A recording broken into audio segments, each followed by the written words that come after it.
అరే చిన్న లేరా, అరే చిన్న లే చిన్న లేరా. దయ్యానికి భయపడ్డావా? కాదురా, నువ్వు భయపడతావని వచ్చాలే. నేను రా, నాకు దయ్యం అంటే భయం. ఉన్నదో పదరా, దయ్యం మంచం మీద పండిన అన్నే పడుతుంది. ఉన్నదో పదరా.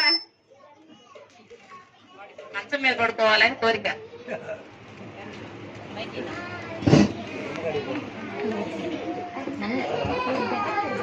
శ్రీలక్ష్మి ఎడ్లు